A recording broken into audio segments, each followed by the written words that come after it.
రాజిరెడ్డి గారు తెలంగాణ రాష్ట్ర సమితి పార్టీ మొదట్లో ప్రతి ఆందోళన పిలిపించిన ప్రతిసారి టీఎస్ఆర్టీసీ ఉద్యోగులు అప్పటి ఏపీఎస్ఆర్టీసీ ఉద్యోగులు ముందుండి నడిచేవాళ్ళు.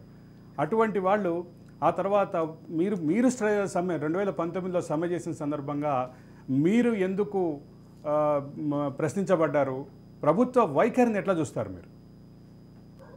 తెలంగాణ సాధనలో సకల జనుల సమ్మె కన్నా ముందు కానీ తర్వాత కానీ రాష్ట్ర సాధనకై కోదండరాం గారు కేసీఆర్ గారు ఇచ్చిన ప్రతి పిలుపులో ఆర్టీసీ కార్మికులు పాల్గొనడం జరిగింది. సకల జనుల సమ్మెలో ఆర్టీసీ కార్మికులు పాల్గొన్న తర్వాతనే సమ్మె ఉర్రూతలూగింది. తెలంగాణ నైదియతో బస్కా పయ్యా నై చలేగా స్లోగన్ హైలైట్ అయింది. తెలంగాణ వచ్చిన తర్వాత ఆర్టీసీ కార్మికులు తెలంగాణలో నీళ్ళు నియామకాలు మాకు సంబంధం లేదు, నీళ్ళు నియామకాలు మాకు సంబంధం కదా.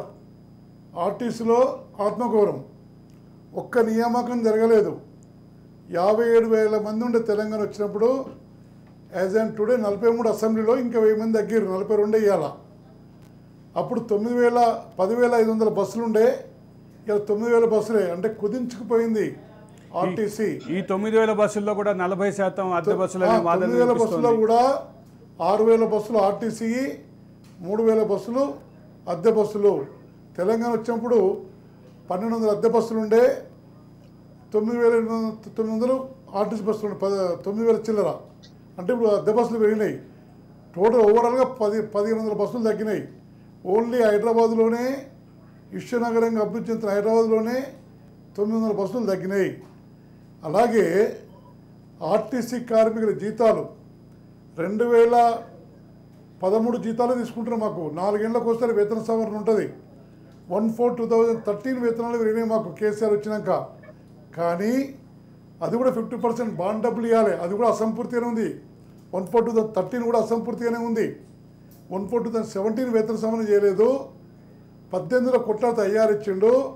19లో వేతన సవరణ ఏమని కొట్లాడితే నియంత పాలనలో, అప్రజాస్వామిక పాలనలో, రాక్షస పాలనలో అణిచివేసే ప్రయత్నం చేసినా కూడా ఏ కార్మికుడు పర్మిట్లు ఇస్తే ప్రైవేట్ కన్నా, సెల్ఫ్ డిస్మిస్ అన్నా, సామధాన దండోపాయాలు ఉపయోగించిన ఆయన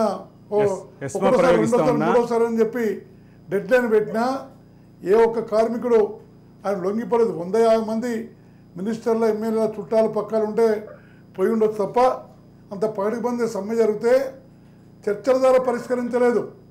నేను కూడా 35 ఏళ్ళు నా సర్వీసు 2001 సమ్మెలో 2001-2024 సమ్మెకాలంలో నేను నాయకత్వం ఇచ్చిన సిటీకి ఫస్ట్ ఎండి గారు చర్చలు ప్రారంభించాలి. ఈ నియంత పాలనలో, అప్రజాస్వామిక రాక్షస పాలనలో ఎండి గారు చర్చలు జరపలేదు మాతోటి. ఎండి గారు చర్చలు జరిపినాక కొంచెం ఏమన్నా పర్సెంటేజ్ కోట్ల కాడ ఫరక్ ఉంటే ట్రాన్స్పోర్ట్ మినిస్టర్ తర్వాత ముఖ్యమంత్రి దగ్గర పోతే ముఖ్యమంత్రి సబ్ కమిటీ అని వేసిన సందర్భాలు చూసిన 3 మినిస్టర్లతో సబ్ కమిటీ వేయాలి, అప్పుడు సమస్య పరిష్కారం అవుతుంది. కానీ ఈ నియంత పైశాచిక ఆనందం పొందడానికి చర్చలు కూడా ప్రారంభించకుండా అధికారులతో భయభ్రాంతి గురి చేసే ప్రయత్నం చేసిండు.